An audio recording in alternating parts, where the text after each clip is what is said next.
പ്രിയമുള്ളവരെ നമസ്കാരം. വികസനം പറഞ്ഞു പറഞ്ഞ് പ്രീണനത്തിലെത്തിയതാണോ അതേ പ്രീണനം മറച്ചുവെക്കാൻ വേണ്ടിയിട്ട് വികസനം പറയുന്നതാണോ? ഇന്ന് ഏറ്റവും കൂടുതൽ മാധ്യമങ്ങളിലൂടെ നവമാധ്യമങ്ങളിലൂടെ ചർച്ച ചെയ്യപ്പെടുന്ന വിഷയം മൈനോറിറ്റി പദവി നൽകുവാൻ വേണ്ടിയിട്ടുള്ള ശ്രീമാൻ രാജീവ് ചന്ദ്രശേഖർ BJPയുടെ സംസ്ഥാന അധ്യക്ഷന്റെ കേന്ദ്ര സർക്കാരിനോടുള്ള അഭ്യർത്ഥന, അദ്ദേഹത്തിൻ്റെ ക്രിസ്ത്യൻ മതവിഭാഗത്തിന് പ്രത്യേക പരിഗണന നൽകുവാൻ വേണ്ടിയിട്ടുള്ള ശുപാർശ, ഇത് ഹിന്ദു സമൂഹം വളരെ ഞെട്ടലോട് കൂടിയിട്ടാണ് അല്ലെങ്കിൽ വളരെ വേദനയോട് കൂടിയിട്ടാണ് നോക്കിക്കാണുന്നത്.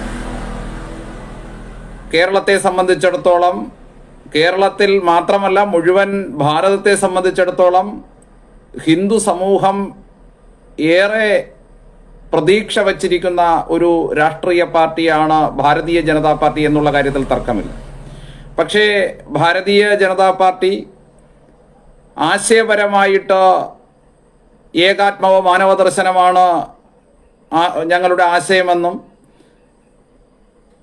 മുഴുവൻ ജനവിഭാഗത്തെയും ഉൾക്കൊള്ളുവാൻ വേണ്ടിയിട്ടാണ് ഈ നാട്ടിൽ പ്രവർത്തിക്കുന്നതെന്നും എല്ലാ മതവിഭാഗങ്ങൾക്കും തുല്യ പ്രാധാന്യമാണ് ഈ പാർട്ടിയിലുള്ളതെന്നും പറഞ്ഞു വയ്ക്കുമ്പോൾ ഈ ഭാരതീയ ജനതാ പാർട്ടി വളർന്നു വന്ന പശ്ചാത്തലം അല്ലെങ്കിൽ ഏതു തരത്തിലാണ് ഈ പാർട്ടി വളർന്നു വന്നത് എന്നുള്ളത് സ്വാഭാവികമായിട്ടും ഒന്ന് പഠിക്കേണ്ടതായിട്ട്, ചിന്തിക്കേണ്ടതായിട്ടുണ്ട്.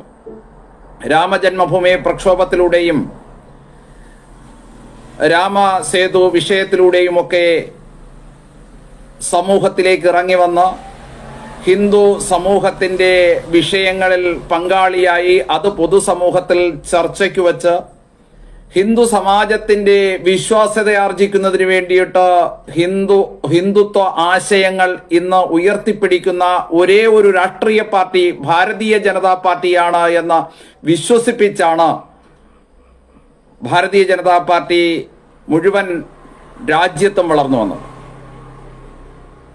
ഭാരതീയ ജനതാ പാർട്ടി വളർച്ചയുടെ ഓരോ പടവുകളിലും ഈ നാട്ടിലെ ഹൈന്ദവ സമൂഹത്തിന് മുന്നോട്ട് വച്ചു നീട്ടിയ ഒരുപാട് വാഗ്ദാനങ്ങൾ ഉണ്ടായിരുന്നു.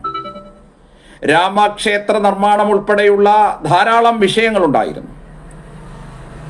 ഏകീകൃത സിവിൽ കോഡും മതപരിവർത്തന നിരോധന നിയമവും സമ്പൂർണ്ണ ഗോവധ നിരോധന നിയമവും ജനസംഖ്യാ നിയന്ത്രണ ബില്ലും ഉൾപ്പെടെയുള്ള ധാരാളം വാഗ്ദാനങ്ങൾ ഉണ്ടായിരുന്നു. മുത്തലാഖ് പോലുള്ള നിയമനിർമ്മാണങ്ങൾ നടത്തിയപ്പോഴും മൗലാന സ്കോളർഷിപ്പ് പോലുള്ള പദ്ധതികൾ നടപ്പിലാക്കി ഈ രാജ്യത്തിന്റെ ന്യൂനപക്ഷ വിഭാഗത്തെ പ്രീതിപ്പെടുത്തുവാൻ വേണ്ടിയിട്ട് ഭാരതീയ ജനതാ പാർട്ടി തയ്യാറായപ്പോഴും ഒരു പരിധിവരെ നമുക്ക് കാണാൻ സാധിക്കും സഹിഷ്ണുതയുള്ള സമാജം എന്നുള്ള നിലയ്ക്ക്, വളരെയധികം സമഭാവനയുള്ള സമൂഹം എന്നുള്ള നിലയ്ക്ക് ഹിന്ദു സമൂഹം വിശാല മനസ്കതയോട് കൂടിയിട്ട് ഭാരതീയ ജനതാ പാർട്ടി പൊതുസമൂഹത്തിന്റെ നന്മയ്ക്ക് വേണ്ടിയിട്ട് മുന്നോട്ട് വെച്ച എല്ലാ കർമ്മ പദ്ധതികളും സർവാത്മന സ്വാഗതം ചെയ്തു. പക്ഷേ ഇന്ന് കേരളത്തിലെ ഭാരതീയ ജനതാ പാർട്ടിയുടെ നേതൃത്വം ലോകത്തിലെ ഏറ്റവും വലിയ ക്രൈസ്തവ രാഷ്ട്രീയ പാർട്ടി BJP ആണ് എന്ന് വളരെ ധിക്കാരത്തോടു കൂടിയിട്ട് അഭിപ്രായ പ്രകടനം നടത്തുമ്പോൾ ഹിന്ദു സമൂഹത്തെ സംബന്ധിച്ചിടത്തോളം തികഞ്ഞ ആശങ്ക എന്നുള്ളതല്ല, അങ്ങേറ്റം പ്രതിഷേധാത്മകമായിട്ടുള്ള സാഹചര്യത്തിൽ കൂടി തന്നെയാണ് ഈ പാർട്ടി ഇന്ന് ഹിന്ദു സമൂഹത്തെ കൊണ്ടെത്തിച്ചിരിക്കുന്നത്. ഈ തെരഞ്ഞെടുപ്പ് കടന്നുപോയ സമയത്ത് തെരഞ്ഞെടുപ്പിന് വോട്ട് കിട്ടാൻ വേണ്ടിയിട്ട് ധാരാളം പ്രചരണങ്ങളും മറുവാദങ്ങളും ഒക്കെ ഉയർന്നു വന്നിരുന്നു. ആ കൂട്ടത്തിൽ വളരെയധികം ചർച്ച ചെയ്യപ്പെട്ട ഒരു വിഷയമാണ് FCRA എന്ന് പറയുന്ന വിഷയം. വിദേശ ഫണ്ട് സ്വീകരിക്കുന്നതിന് വേണ്ടിയിട്ട് അനുവാദം കൊടുക്കുന്ന കേന്ദ്ര സർക്കാരുമായിട്ട് ബന്ധപ്പെട്ട് അനുവാദം കൊടുക്കുന്ന ആ വിഷയത്തിൽ ഇവിടുത്തെ ക്രൈസ്തവ സഭകൾ വളരെയധികം ആശങ്കകൾ രേഖപ്പെടുത്തി എന്നാണ് പറയുന്നത്. എന്തിനു വേണ്ടിയിട്ടാണ് ഈ ആശങ്ക രേഖപ്പെടുത്തുന്നത് എന്നുള്ളത് സ്വാഭാവികമായിട്ടും പൊതുസമൂഹത്തിന്റെ മുന്നിൽ ഒരു ചോദ്യചിഹ്നമായിട്ട് തന്നെ നിൽക്കുകയാണ്. അതിലൊരു പക്ഷേ PC ജോർജും ഷോൺ ജോർജും പോലും വളരെ കൃത്യമായിട്ട് BJPയുടെ നേതൃത്വത്തിൽ ഇരുന്നുകൊണ്ട് തന്നെ വളരെ കൃത്യമായിട്ട് മറുപടി പറയാൻ തയ്യാറായി എന്നുള്ളതാണ് അതിൻ്റെ യാഥാർത്ഥ്യം. പൈസ കളവ് ചെയ്യാത്തവന് എന്തിനു വേണ്ടിയിട്ടാണ് ഭയപ്പെടുന്നത്, പൈസ കക്കാത്തവൻ എന്തിനാണ് ഭയക്കുന്നത് എന്നുള്ള കൃത്യമായിട്ടുള്ള മറുപടി നൽകി എന്നുള്ളതാണ്.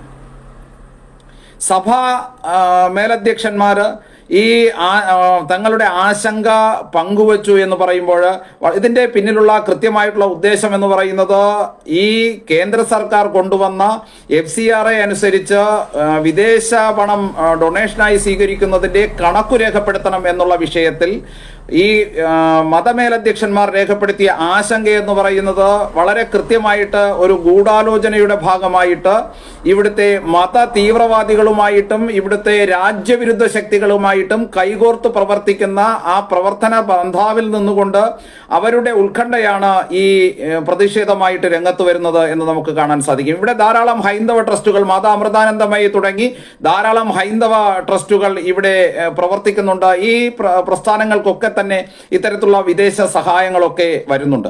ഇത്തരത്തിലുള്ള വിദേശ സഹായങ്ങൾ സ്വീകരിക്കുന്ന മറ്റൊരു ദേശീയതയിൽ വിശ്വസിച്ച് പ്രവർത്തിക്കുന്ന അല്ലെങ്കിൽ ഈ നാടിനോട് കൂറുവച്ച് പുലർത്തിക്കൊണ്ട് പ്രവർത്തിക്കുന്ന മറ്റൊരു സംഘടനയും പ്രതിഷേധവുമായിട്ട് രംഗത്ത് വരാതിരിക്കുകയും എന്നാൽ ഇത്തരത്തിലുള്ള ചില കോണുകളിൽ നിന്ന് മാത്രം പ്രതിഷേധം ഉയർന്നു വരികയും ചെയ്യുമ്പോൾ സ്വാഭാവികമായിട്ടും നാം എന്താണ് മനസ്സിലാക്കേണ്ടത്? അത് ചെന്നെത്തുന്നത്, വിരൽ ചൂണ്ടുന്നത് ഇതുവരെ നടന്നുകൊണ്ട് ഇരുന്ന ഈ പണത്തിന്റെ ദുർവിനിയോഗത്തെ തന്നെയാണ്. ഈ പണം ഏതു തരത്തിലാണ് ഒരു കൃത്യതയില്ലാതെ ചെലവഴിച്ചു കൊണ്ടിരുന്നത് എന്നുള്ളത് ആഡിറ്റ് ചെയ്യപ്പെടുമ്പോൾ അത് വരുത്തി വയ്ക്കാവുന്ന വരും വരായികകൾ ഭയന്നിട്ടാണ്, വിളറ് പൂണ്ടിട്ടാണ് ഈ സഭാ മേലധ്യക്ഷന്മാർ ഇത്തരത്തിൽ പ്രതിഷേധവുമായിട്ട് രംഗത്ത് വരുന്നത് എന്ന് നമുക്ക് കാണാൻ സാധിച്ചു. പക്ഷേ ഒരു ആർജവമുള്ള രാഷ്ട്രീയ പാർട്ടി, ഒരുപക്ഷെ രാഷ്ട്രീയ പ്രവർത്തനത്തിന്റെ പരിചയക്കുറവ് കൊണ്ടാണോ അതുമല്ല ബുദ്ധി ഉപദേശിക്കുന്ന ഉപദേശകരുടെ വലയത്തിൽപ്പെട്ടിട്ട് ഇത്തരത്തിലുള്ള അബദ്ധങ്ങളിൽ ചെന്നു ചാടുന്നതാണോ? രണ്ടായാലും വളരെ സൂക്ഷിക്കേണ്ടതായിട്ടുള്ള സാഹചര്യം തന്നെയാണ് കേരളത്തിലെ BJP അധ്യക്ഷന്റെ ഭാഗത്തുണ്ടായിരിക്കുന്നത്. അദ്ദേഹം പലതവണ ഈ ക്രൈസ്തവ സഭകളുടെ മുന്നിൽ നട്ടല്ലു വളയ്ക്കുന്ന ഒരു സാഹചര്യത്തിലൂടെയാണ് ആ സന്ദർഭം കടന്നുപോയത്. ക്രൈസ്തവ സഭകൾക്ക് പ്രതിഷേധവുമായിട്ട് ഉള്ള വാർത്തകൾ ഇവിടുത്തെ മാധ്യമങ്ങൾ റിപ്പോർട്ട് ചെയ്ത അതേ സാഹചര്യത്തിൽ തന്നെ കേന്ദ്ര സർക്കാരിനോട് അഭ്യർത്ഥിച്ച് ക്രൈസ്തവ സഭകളുമായിട്ട് ചർച്ച ചെയ്യാതെ ഇതിന്റെ ഈ ബില്ലുമായിട്ട് മുന്നോട്ട് പോകാൻ പാടില്ല എന്നുള്ള കേരളത്തിന്റെ BJPയുടെ സംസ്ഥാന അധ്യക്ഷന്റെ അപേക്ഷ എന്ന് പറയുന്നത് ഈ കേരളത്തിൽ BJP എന്ന് പറയുന്ന രാഷ്ട്രീയ പാർട്ടിയിൽ പ്രവർത്തിക്കുന്ന ഈ പാർട്ടിയെ ഇന്നത്തെ നിലയിലേക്ക് വളർത്തിക്കൊണ്ടുവന്ന പ്രവർത്തകരുടെ അടിസ്ഥാന പ്രവർത്തനം ചെയ്യുന്ന പ്രവർത്തകരുടെ യഥാർത്ഥ മനസ്സല്ല എന്നുള്ളത് അതിന്റെ യാഥാർത്ഥ്യമായിട്ടുള്ള വസ്തുത തന്നെയാണ്. രാജീവ് ചന്ദ്രശേഖർ അദ്ദേഹത്തിന്റെ സ്വാധീന വലയത്തിലുള്ള മതമേലധ്യക്ഷന്മാരെ സ്വാധീനിക്കുവാൻ വേണ്ടിയിട്ട് ഈ കേരളത്തിന്റെ ലക്ഷക്കണക്കിന് വരുന്ന ഈ ഭാരതീയ ജനതാ പാർട്ടി എന്ന് പറയുന്ന രാഷ്ട്രീയ പാർട്ടിയുടെ വളർച്ചയ്ക്ക് വേണ്ടിയിട്ട് അക്ഷീണം പ്രവർത്തിക്കുന്ന പ്രവർത്തകന്മാരെ വഞ്ചിച്ചു എന്ന് തന്നെയാണ് പച്ചയ്ക്ക് നമുക്ക് പറയാൻ സാധിക്കുന്നത്. ഈ പ്രവർത്തനവുമായിട്ട് മുന്നോട്ട് പോവുകയാണെങ്കിൽ സ്വാഭാവികമായിട്ട് ഭാരതീയ ജനതാ പാർട്ടിയിൽ ഇവിടുത്തെ ഹിന്ദു സമൂഹം അർപ്പിച്ചിരിക്കുന്ന വിശ്വാസ്യത നഷ്ടപ്പെടും എന്നുള്ള കാര്യത്തിൽ യാതൊരുവിധ തർക്കവുമില്ല. ഇപ്പോ മൈക്രോ മൈനോറിറ്റി പദവി നൽകുവാൻ വേണ്ടിയിട്ടുള്ള ശുപാർശ കൂടി മുന്നോട്ട് വയ്ക്കുകയാണ് BJPയുടെ കേരള സംസ്ഥാന അധ്യക്ഷൻ. ഈ കേരളത്തെ സംബന്ധിച്ചിടത്തോളം ഇന്ന് ഇവിടുത്തെ ഹിന്ദു സമൂഹം ന്യൂനപക്ഷമായി കൊണ്ട് മാറിക്കൊണ്ടിരിക്കുന്നു എന്ന് മാത്രമല്ല, ഈ കേരളത്തിന്റെ ഹിന്ദു സമൂഹം നേരിടുന്ന വെല്ലുവിളികൾ ഇവിടെ ജീവിക്കാൻ സാധിക്കാത്ത തരത്തിലേക്ക് കേരളത്തിലെ ഹിന്ദു അധപ്പതിച്ചുകൊണ്ടിരിക്കുന്ന ഒരു സാഹചര്യമാണ് നിലവിലുള്ളത്. ഇവിടുത്തെ വളരെ സമ്പന്ന വർഗമായിട്ട് ചിത്രീകരിക്കപ്പെടുന്ന ഇവിടുത്തെ ബ്രാഹ്മണ സമൂഹം ക്ഷേത്രത്തിൽ ഒരു കാലത്ത് പൂജ ചെയ്ത് ജീവിച്ചിരുന്ന ആ ക്ഷേത്രകാര്യങ്ങൾ ഇടപെട്ടുകൊണ്ട് ദേവന്റെ സേവകനായിട്ട് ദേവീദേവന്മാരെ പരികർമ്മിയായിട്ട് ജീവിച്ചിരുന്ന ബ്രാഹ്മണ സമൂഹം ആ അഗ്രഹാരങ്ങൾ പോലും ഇന്ന് നിത്യവൃത്തിക്ക് വകയില്ലാതെ പട്ടിണിയിലാണ് എന്നുള്ളതാണ് അതിന്റെ യാഥാർത്ഥ്യം. പല അഗ്രഹാരങ്ങളും പട്ടിണിയിലാണ് എന്നുള്ളതാണ് അതിന്റെ യാഥാർത്ഥ്യം. അങ്ങ് ബ്രാഹ്മണ സാമുദായികപരമായിട്ട് ചർച്ച ചെയ്യുമ്പോൾ ഹിന്ദുവിന്റെ ഏറ്റവും മേൽക്കോയ്മയിൽ നിൽക്കുന്ന സമൂഹമാണ് ബ്രാഹ്മണ സമൂഹം എന്നാണല്ലോ സമൂഹത്തിൽ ചിത്രീകരിക്കുന്നത്. ആ ബ്രാഹ്മണ സമൂഹത്തിന്റെ അവസ്ഥ തന്നെ നിത്യവൃത്തിക്ക് വകയില്ലാതെ പട്ടിണിയിലാണ് എന്ന് പറയുമ്പോൾ ഇനി താഴോട്ട് വരുന്ന ഓരോ സമൂഹത്തിൽ പാർശ്വവൽക്കരിക്കപ്പെട്ട് നിൽക്കുന്ന ഹൈന്ദവ സമൂഹത്തിലെ സാധാരണക്കാരന്റെ അവസ്ഥ എന്താണ്, ഇന്ന് കേരളത്തിൽ അവസ്ഥ എന്താണ് എന്ന് ചോദിച്ചാൽ ആത്മഹത്യയുടെ വക്കിലാണ്. തൊഴിലില്ലായ്മ കൊണ്ടും ദാരിദ്ര്യം കൊണ്ടും ജീവിക്കാനുള്ള നിത്യവൃത്തിക്കുള്ള വക കണ്ടെത്തുവാൻ ശേഷിയില്ലാത്തത് കൊണ്ടും ആത്മഹത്യയുടെ വക്കിലാണ് എന്നുള്ളത് നമുക്ക് തുറന്നു പറയേണ്ടതായിട്ട് വരും. ഈ സാഹചര്യത്തിലാണ് രാജീവ് ചന്ദ്രശേഖരെ പോലുള്ള ഭാരതീയ ജനതാ പാർട്ടിയുടെ നേതാവ് ഏകാത്മാവ് മാനവ ദർശനം എന്ന് പറയുന്ന ദർശനം മുന്നോട്ട് വച്ച ആ ഒരു രാഷ്ട്രീയ പാർട്ടിയുടെ പ്രസിഡന്റ്, സംസ്ഥാന അധ്യക്ഷൻ എല്ലാ ജനവിഭാഗത്തെയും ഒരുപോലെ കാണാനും ഒരുപോലെ ഉൾക്കൊള്ളാനും സാധിക്കുന്ന രാഷ്ട്രീയ പാർട്ടിയാണ് BJP എന്ന് പ്രഖ്യാപനവും ഒക്കെ നടത്തി ഈ നാട് കേന്ദ്രം ഭരിക്കുവാനുള്ള ബഹുഭൂരിപക്ഷ വരുന്ന ജനപിന്തുണ ഉത്തരേന്ത്യൻ ഹിന്ദു ഭൂമിയിൽ നിന്ന് ആർജിച്ച് ഹിന്ദു സമൂഹത്തിന്റെ വിശ്വാസം ആർജിച്ച് നിൽക്കുന്ന ഒരു രാഷ്ട്രീയ പാർട്ടി ഈ കേരളത്തിലെ നിസ്സാരമായിട്ടുള്ള ചില മതമേലധ്യക്ഷന്മാരുടെ മുന്നിൽ മുട്ടുകുത്തി നട്ടല് വളച്ച് ഇങ്ങനെ പോലെ നിന്ന് യാചിച്ച് പ്രീണിപ്പിക്കുവാൻ വേണ്ടി ശ്രമിക്കുമ്പോൾ കേരളത്തിന്റെ ഹിന്ദു സമൂഹം വളരെ പുച്ഛത്തോടു കൂടിയിട്ട് നോക്കിക്കാണുകയാണ് എന്നുള്ള യാഥാർത്ഥ്യം നാം ഇനിയെങ്കിലും തിരിച്ചറിയണ്ടേ. ഈ സംഘടനയുടെ സംഘപരിവാറിന്റെ ഒക്കെ നേതൃത്വം മാതൃസംഘടനയായിട്ടുള്ള സംഘത്തിന്റെ കാര്യകർത്താക്കന്മാർക്ക് പോലും ഇത്തരത്തിലുള്ള വിഷയങ്ങൾ വരുന്ന സമയത്ത് ഈ രാഷ്ട്രീയ പാർട്ടിയുടെ നേതൃത്വത്തെ തിരുത്താനും അതിനെ നേർവഴിക്ക് നയിക്കാനും സാധിക്കുന്നില്ല എന്ന് പറയുമ്പോൾ ആർക്കാണ് ഇതിനെ തിരുത്താൻ സാധിക്കുക?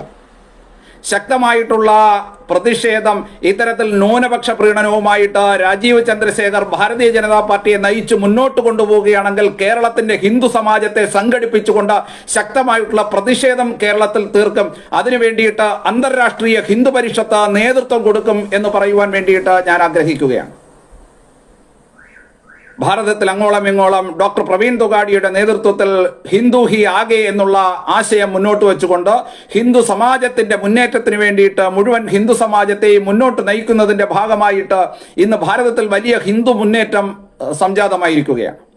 ആ ഹിന്ദു മുന്നേറ്റത്തിന്റെ ഭാഗമായിട്ട് അന്തർരാഷ്ട്രീയ ഹിന്ദു പരിഷത്ത് മുന്നോട്ട് വച്ചിരിക്കുന്ന എല്ലാ ഗ്രാമങ്ങളിലും സംഘടിതമായിട്ടുള്ള ശക്തിയുള്ള ഹിന്ദു സമാജത്തെ സൃഷ്ടിച്ചുകൊണ്ട് മുന്നോട്ട് പോകുന്ന പ്രവർത്തനങ്ങൾ ഇന്ന് ശക്തി പ്രാപിച്ചു വരുമ്പോൾ ഇത്തരത്തിലുള്ള ഹിന്ദു വിരുദ്ധ അല്ലെങ്കിൽ സമാജ വിരുദ്ധ പ്രവർത്തനങ്ങൾക്ക് നേരെ കണ്ണടച്ചിരിക്കുവാൻ വേണ്ടിയിട്ട്, മൗനം പാലിക്കുവാൻ വേണ്ടിയിട്ട് സമാജ സ്നേഹമുള്ള ഒരു സംഘടനയ്ക്ക് സാധ്യമല്ല എന്നുള്ള കാരണം കൊണ്ട് ഈ നാട്ടിൽ ഇത്തരത്തിൽ ഉയർന്നു വരുന്ന ഈ ന്യൂനപക്ഷ വിഭാഗങ്ങൾ എന്ന് പേരിൽ വിളിക്കുന്ന ഇവിടുത്തെ ബഹുഭൂരിപക്ഷം വരുന്ന ഹൈന്ദവ സമൂഹത്തെ പരിവർത്തനം ചെയ്തുകൊണ്ട് ഹിന്ദുവിന്റെ ആനുകൂല്യങ്ങൾ ഇന്നും കൈപ്പറ്റുകയും എന്നാൽ വിശ്വാസം മറ്റു മതങ്ങളിൽ അർപ്പിച്ചുകൊണ്ട് ഇവിടെ ജീവിക്കുകയും ചെയ്യുന്ന ആ ജനതയ്ക്ക് വീണ്ടും ഇവിടെ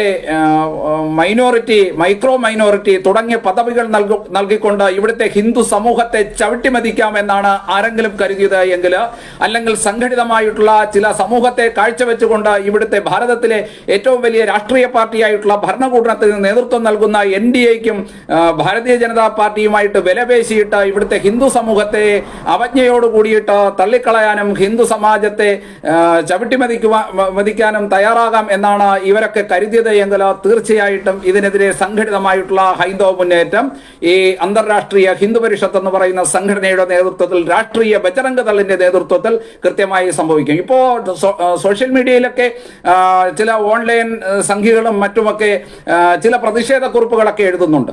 ഈ പ്രതിഷേധ കുറിപ്പുകളൊക്കെ കുറിക്കുന്ന ആളുകളോട് വ്യക്തമായിട്ട് ഞങ്ങൾക്ക് ചോദിക്കാനുള്ളത്, എന്തുകൊണ്ടാണ് സംഘടനയ്ക്കുള്ളിൽ ഇത്തരത്തിലുള്ള വിഷയങ്ങൾ വരുമ്പോൾ ചർച്ച ചെയ്തിട്ട് കൃത്യമായിട്ടുള്ള പ്രതിഷേധം സംഘടനയ്ക്കുള്ളിൽ ബോധ്യപ്പെടുത്തുവാൻ വേണ്ടിയിട്ട് നിങ്ങൾക്ക് സാധിക്കാതെ പോകുന്നത്? ആശയപരമായിട്ട് ഇത്തരത്തിൽ അധപ്പതിച്ച ഒരു പരിവാർ സംഘടനയുടെ നേതൃത്വം നിലംപതിക്കുമ്പോൾ ഈ സമാജത്തിന് വേണ്ടിയിട്ട് ആശ്വാസം പകരുന്ന ഒരു നിലപാടെടുത്തുകൊണ്ട് മുന്നോട്ട് പോകുവാനുള്ള ബാധ്യത നിങ്ങൾക്കില്ലേ? അതുകൊണ്ട് ഇത്തരത്തിലുള്ള ഈ വില കുറഞ്ഞ പ്രീണന രാഷ്ട്രീയം ഇടത് വലത് മുന്നണികളെ പോലും തോൽപ്പിക്കുന്ന തരത്തിൽ മുന്നോട്ട് കൊണ്ടുപോകുവാനാണ് ഭാരതീയ ജനതാ പാർട്ടിയുടെ കേരള നേതൃത്വം ആഗ്രഹിക്കുന്നത് എങ്കിൽ ആ തീരുമാനത്തെ പ്രതിഷേധം കൊണ്ട് തടയുവാനാണ്, ഹിന്ദു സമാജത്തിന്റെ പ്രതിഷേധ അഗ്നി കൊണ്ട് പരാജയപ്പെടുത്തുവാനാണ് അന്തർരാഷ്ട്രീയ ഹിന്ദു പരിഷത്ത് ആഗ്രഹിക്കുന്നത്. ഇതിന്റെ പ്രവർത്തനങ്ങളുമായിട്ട് ഭാരതീയ ജനതാ പാർട്ടി മുന്നോട്ട് പോയാൽ തുടർന്ന് അതിന്റെ പ്രതിഷേധ പരിപാടികൾ സംഘടിപ്പിച്ചുകൊണ്ട് അന്തർരാഷ്ട്രീയ ഹിന്ദു പരിഷത്ത് മുന്നോട്ട് വരും. ഇത്രയും പൊതുസമൂഹത്തിന്റെ മുന്നിലേക്ക് വയ്ക്കുവാൻ വേണ്ടിയിട്ടാണ് ഞാൻ ഈ ലൈവിലൂടെ ആഗ്രഹിച്ചത്. നന്ദി, നമസ്തേ.